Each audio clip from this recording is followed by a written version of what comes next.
हमारे देश की जो विपक्ष है उसके बाद कोई मुद्दा नहीं है, केवल प्रधानमंत्री को कुछ नहीं कहे। क्या कहना है सर आप? देखिए, जो ये विषय है जो आपने संदर्भित किया है वो है विदेश नीति का, देश को सशक्त बनाने का। तो राजनीति अपनी जगह है और जब से देश आज़ाद हुआ है तब से देश को अगर मैं परिभाषित करने का प्रयास करूं, राष्ट्र जिसमें भूभाग सिर्फ नहीं आता, आवाम आती है, पेड़ पौधे, जो भी चीज़ आप जो विजुअलाइज कर सकते हैं वो सब जो राष्ट्र का हिस्सा है। तो यदि आप अपने निहित स्वार्थों को ध्यान में रखकर अगर कोई भी विरोध करना चालू करते हैं तो जहाँ पर आप रह रहे हैं उसमें किसी भी चीज़ का अगर नुकसान होता है तो क्या वो आपका अपना नुकसान नहीं है? मैं तमाम उन लोगों से पूछना चाहता हूँ जो निहित स्वार्थों की वजह से, देखिए मैं आपको अगर वैश्विक परिस्थिति की बात करूँ तो कई ऐसे विश्व में देश हैं, उनमें से प्रमुखता से अगर आपको गौर करना है तो सबसे ज़्यादा आपको यूएस को गौर करना है और जापान को गौर करना है। आपका ध्यान मैं द्वितीय विश्व युद्ध की तरफ आकर्षित करना चाहूँगा। जब जापान के 2 शहरों पर बम गिराया गया तो उसके बाद वहाँ की आवाम ने जो एक फ़ैसला किया कि हम जो है अपने देश को मजबूत करने के लिए सबसे पहले राष्ट्र को प्रथम रखेंगे, और उसका परिणाम ये हुआ कि लगभग 6-7 करोड़ की आबादी वाला देश आज अर्थव्यवस्था के मामले में विश्व में तीसरे स्थान पर है। तो ये सबसे बड़ा उदाहरण है। दूसरी तरफ अगर हम यूएस की बात करें तो यूएस की नीति क्या है कि उनका देश हित सर्वप्रथम है। वहाँ पर 2 ही मुख्य दल हैं, आपके डेमोक्रेटिक हो गए या रिपब्लिकन्स हो गए। चाहे रिपब्लिकन्स की सरकार हो या डेमोक्रेटिक उनकी सरकार हो, लेकिन देश का जब सवाल होता है, जब देश के हित का सवाल होता है तो वो लोग जो है अपने निहित स्वार्थों को एक तरफ रखते हैं। आप एक बात बताइए कि हमारी सरकारें नहीं गठित होती? तो मैं तो बड़ा हैरान होता हूँ कि जब हमारे देश में तमाम ऐसे राजनीतिक दल जो इस तरह का प्रयास करते हैं कि देश के संसाधनों को या आपके कुछ आचरण से करने से अगर देश का नुकसान होता है तो ऐसी राजनीति का आप क्या करने वाले हैं? मैं आपको एक व्यवहारिक तौर पे एक उदाहरण देता हूँ। एक व्यक्ति जिसके पास खूब सारा पैसा है और वो किसी मोहल्ले में रहता है, उसके पास अपनी तो आर्थिक स्थिति मजबूत हो जाती है, उसके आसपास अगर मान लीजिए गंदी नाली और तमाम संसाधन जो है पर्याप्त नहीं है तो उसको गुजरना तो उसी में से पड़ेगा ना। तो वो क्या साबित करना चाह रहे हैं? मैं तो बड़ा हैरान हूँ उनकी सोच से, उनके इस क्रियाकलापों से। मेरे जहन में जो सवाल उठता है, मैं 2 लाइन उन पर जो कहना चाहता हूँ। दिलों में गर पली बेजां कोई हसरत नहीं होती, दिलों में गर पली बेजां कोई हसरत नहीं होती, हम इंसानों को इंसानों से यूं नफरत नहीं होती। ये कहीं ना कहीं जो समस्या है हमारे मूल जो है ना सोचने की उसमें समस्या है। तमाम जो है विरोध करने के नाम पर ये उदाहरण देते हैं कि देश तो हमारा 5000 साल से जो है स्थापित है। अरे भैया है, भूभाग का टुकड़ा 5000 साल से है, लेकिन आप इस बात को क्यों भूल जाते हैं कि 1100 साल आपने गुलामी में जिए हैं। जो तमाम जो लोग इस तरह का प्रयास करते हैं कि आरएसएस का नाम लेते हैं या बीजेपी का नाम लेते हैं, ये तो तब नहीं थे ना। 800 साल लगभग जो है मुगलों ने शासन किया है, 300 वर्ष के आसपास ब्रिटिशर्स ने शासन किया है। क्या आपके पास मान लीजिए कोई ऐसा भूमि का टुकड़ा हो जिसके कागज आपके नाम हो और कब्जा किसी दूसरे का हो, तो क्या आप ऐसे मालिकाना हक को स्वीकार करने का वो रखते हैं क्या?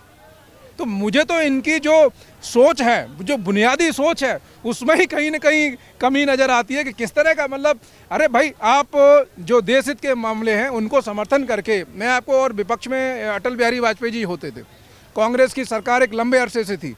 कांग्रेस के तब के प्रधानमंत्री ने अटल जी को यूएनओ में इंडिया का रिप्रेजेंटेशन करने के लिए भेजा था। क्यों भेजा था? उनके आचरण की वजह से भेजा था, क्योंकि जहां विरोध करने वाली बात आती थी वहां विरोध किया जाता था, जहां पर सरकार का समर्थन करना है वहां पे समर्थन किया जाता था।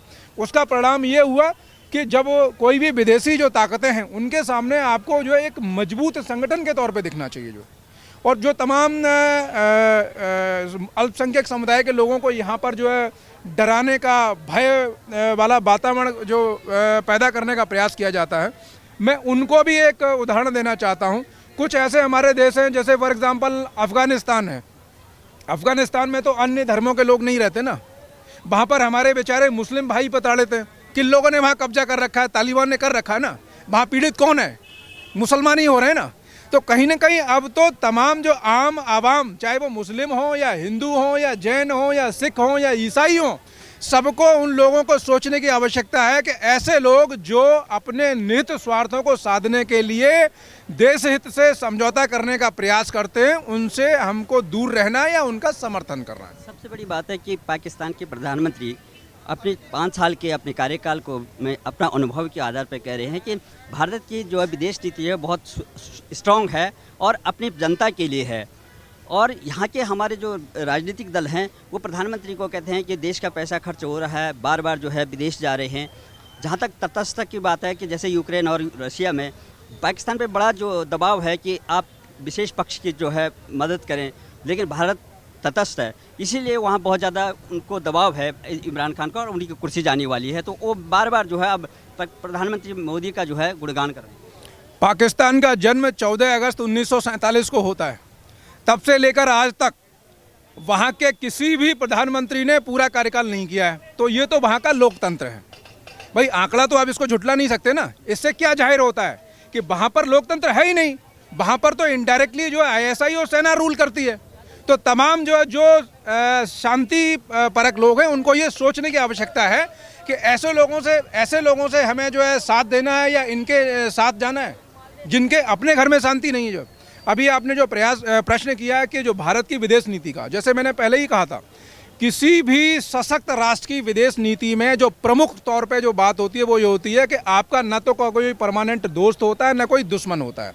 उसका सबसे बड़ा लाइव एग्जाम्पल है यूएस।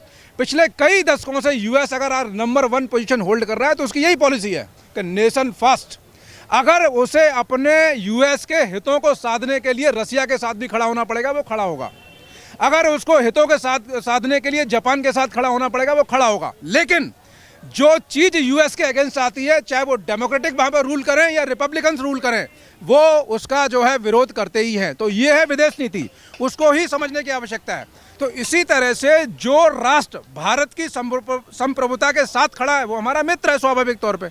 अब मान लीजिए जो हमारे साथ नहीं खड़ा है जो है वो मित्र कैसे हो सकता है। अच्छा, तमाम तथाकथित बुद्धिजीवी इस बात का भी जिक्र करते हैं और तर्क देते हैं कि यहाँ पर हमेशा भारत पाकिस्तान की बात होती रहती है। मैं उनको एक बड़ा व्यवहारिक उदाहरण देता हूँ। किसी भी अखंड परिवार की आप बात करें, परिवार में जो विवाद का कारण क्या होता है, मुख्य तौर पे 3 चीज़ें होती हैं जिसको व्यवहारिक भाषा में, ग्रामीण भाषा में जड़, जोरू और ज़मीन बोलते हैं। जो सब विदित है कि पाकिस्तान अखंड भारत का हिस्सा था। उन्होंने जो है तमाम अपना विरोध जता के धर्म के आधार पर जो है देश को विभाजित करने का काम किया। भाई आपको अलग मिल गया, अब क्या आपत्ति है? अब तो आपके यहाँ शांति स्थापित होनी चाहिए ना, लेकिन नहीं है ना। एक ऐसा भाई, अखंड परिवार का एक ऐसा भाई जिसकी अनैतिक गतिविधियां बराबर अगर जो जारी रहती हैं तो आप क्या कहते हैं उसकी बात भी नहीं की जाए। मैं आपको एक और आंकड़ा देता हूं। पूरे विश्व के अंदर जो है ओआईसी जो संगठन है, जो इस्लामिक कंट्रीज़ का संगठन है, 57 देश अपने संविधान में इस बात का स्पष्ट उल्लेख कर सकते हैं कि वी आर द इस्लामिक राष्ट्र। यहाँ पर बात करने में आपको आपत्ति हो रही है, जो है बात करने में आपत्ति हो रही है। जो है मैंने कहा ना आपको पूर्व में ही, आरएसएस और भाजपा जो है अभी कुछ ही सालों से है ना। 800 साल जो है क्यों गुलाम रहे हम, जो है तब तो ये नहीं थे ना। 300 साल क्यों गुलाम रहे, तब तो हम नहीं थे ना।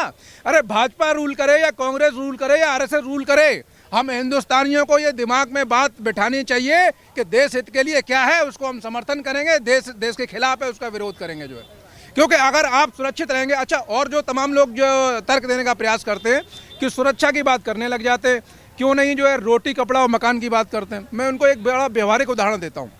मान लीजिए आप अपने गांव में, किसी शहर में, मोहल्ले में आप जो है बड़े शांति के साथ जीवन यापन कर रहे हैं। जो तमाम जो है अचानक तौर पे ऐसी स्थिति उत्पन्न होती है कि कोई भी आके आपके घर में चोरी करता है या आपकी बहन बेटी के साथ जो अचानक जो है कोई दुष्कर्म करने का प्रयास करता है। आपका तो कोई दोष नहीं था ना तब। तो ऐसी परिस्थिति अगर पैदा होती है तो वो विषय किसके अंतर्गत आते हैं? सुरक्षा के अंतर्गत तो आते हैं ना।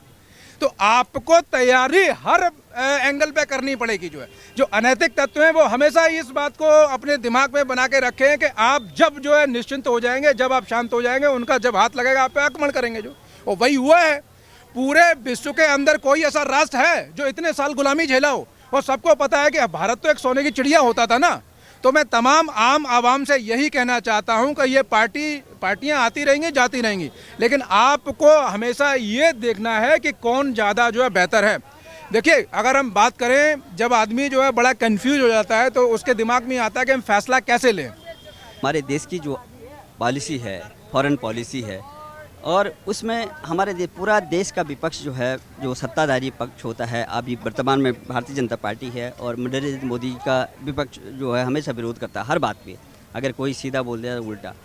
अब प्रधानमंत्री जो पाकिस्तान के हैं इमरान खान जी, उन्होंने अपने पूरे कार्यकाल में देखा कि हमारे देश की क्या स्थिति है और भारत की जो है फॉरेन पॉलिसी क्या स्थिति है, तो उन्होंने माना है। आज वो तारीफ़ कर रहे हैं भारत सरकार की और भारत के प्रधानमंत्री की। आप किस तरह से देखते हैं? पहले तो पाकिस्तान के लोगों को, आवाम को नवरात्रि की हार्दिक शुभकामनाएं।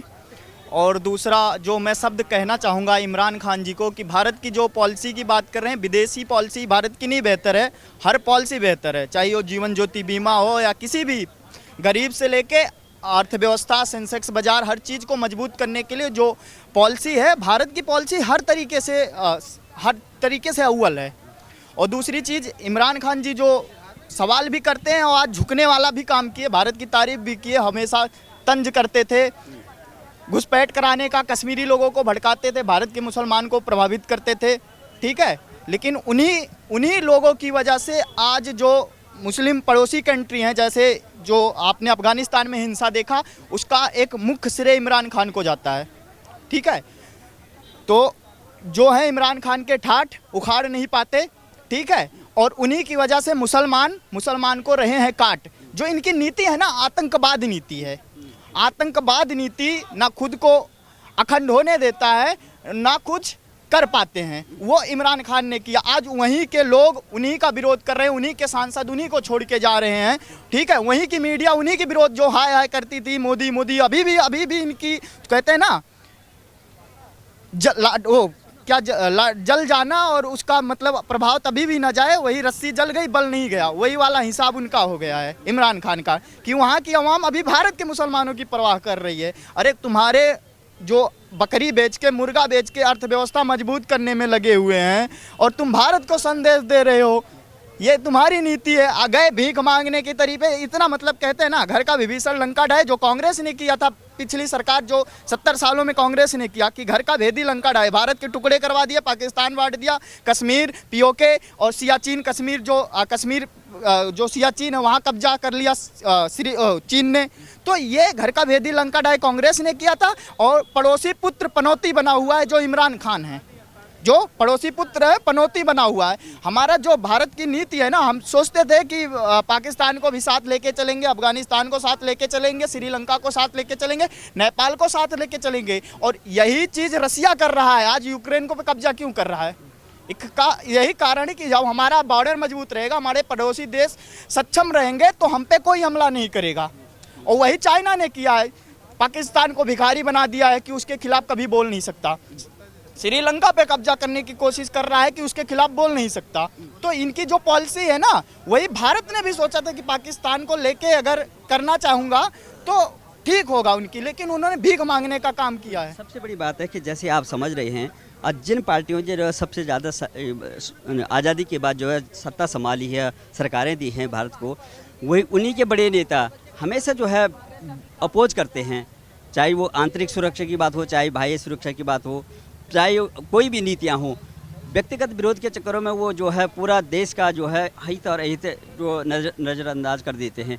तो ऐसे नेताओं को क्या कहेंगे? पूरा विपक्ष चाहे कोई भी है, प्रधानमंत्री मोदी का विरोध करते करते जो है वो ये नहीं देखते कि हमारे देश के क्या हित और क्या अहित है। और वो इसी सिलसिले में आज ये पाकिस्तान के जो प्रधानमंत्री हैं, उन्होंने अपने कार्यकाल में देखा कि इसे जो है बेहतर, हमसे बेहतर जो है भारत की जो है विदेश नीति है, और वो विदेश नीति ऐसी है कि जो उनके अपने आवाम के लिए है, अपनी जनता के लिए। देखिए, जो भारत के कुछ हैं पार्टियां हैं, पहले मुख्यतः मैं कांग्रेस की बात करना चाहूँगा।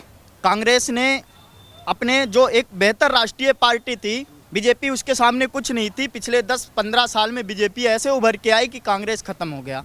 किस वजह? कहते हैं ना, राष्ट्र के मुद्दे पे कभी किसी भी नेता को सवाल नहीं उठाना चाहिए, जो वर्तमान प्रधानमंत्री है उसका साथ देना चाहिए। जब मनमोहन सिंह जी थे तो राष्ट्र की जब हित की बात होती थी तो उनसे सवाल नहीं पूछा जाता था, सेना से सवाल नहीं पूछा जाता था, वही कर्म करके इन्होंने अपने लुटिया डुबो लिया। अब मैं आपको बात करता हूँ, ज्योतिराज सिंधिया जी हैं और सचिन पायलट हैं। सचिन पायलट जी कांग्रेस में हैं और ज्योतिराज सिंधिया जी भी कांग्रेस में थे, आज कैबिनेट में है मोदी के। आज क्या काम कर रहे हैं? सचिन पायलट जी कोने में बैठ के खुद को कोने मार रहे होंगे, ठीक है। वहाँ के तिरछू लाल जो है वहाँ सरकार संभाल रखे हैं और